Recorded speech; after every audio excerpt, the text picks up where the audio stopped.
Hello, my name is Ian Hawkins. I'm a presenter, moderator and coach.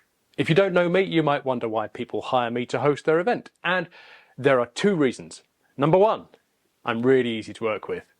I've been adjacent to the whole events industry for about 15 years, so I absolutely get what event organisers need. Be a star, not a diva. Secondly, I'm really funny.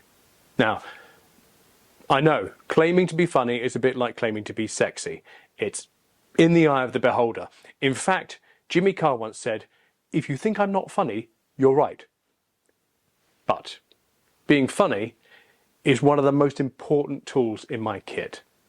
I use humour to build audience rapport, get people to talk, engage, sometimes use it to cloak a tough question in more acceptable terms.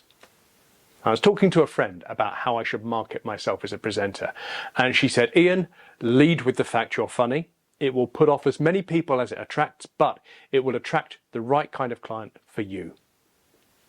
As an unknown, I am in a tricky position because there is a trust issue at play.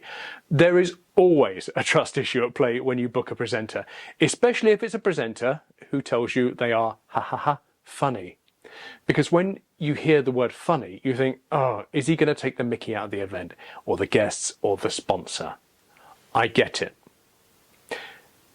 Every corporate event is an investment of money, and that money can run into millions of pounds. The event organisers are looking for a return on that investment. That return can only come from the audience. So what is it between the investment and the audience? It's the presenter, isn't it? And where presenters get it wrong, funny or not, is they do not understand this relationship. Saying the wrong thing, and it's usually a joke at the sponsor's expense, is the number one complaint that organisers have.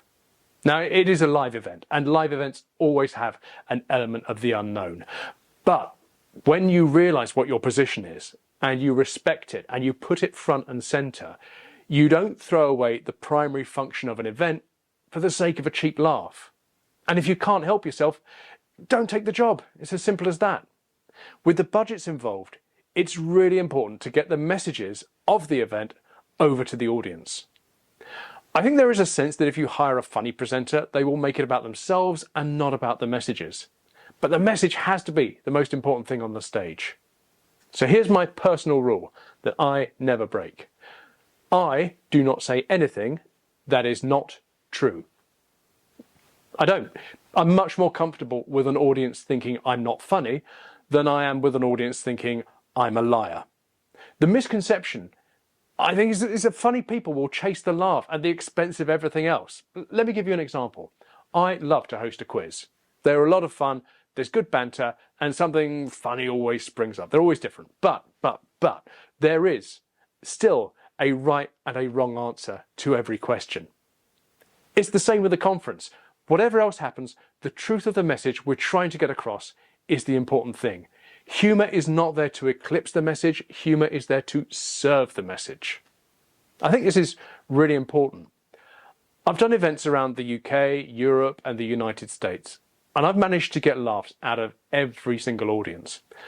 I didn't do this because I'm the world's greatest comedian and I transcend language barriers, right? I did this because I know why we're in the room. I treat the presenter role and the event absolutely seriously. But I also connect emotionally with that audience. The audience is not expecting me to be funny, but it's such a nice thing to have as an add-on. And using humour smooths the delivery of the message and makes that ROI easier to achieve. Going back to Jimmy Carr's line, if you don't want that for your event, you're right. But I feel, post-COVID, the events industry really needs to ensure that live events achieve the things that we have them for in the first place. If the audience leaves the room thinking, oh, we could have done that on Zoom, trust me, they will not come back next year. Humour is a risk because it's a tool, and you don't let someone play with your toolkit when they don't know what they're doing. Fortunately, I do know what I'm doing, and humour is one of the tools among many that I use to deliver value for the investors. There you go. That's my 2 cents on using humour, and I am prepared to bet you didn't laugh once.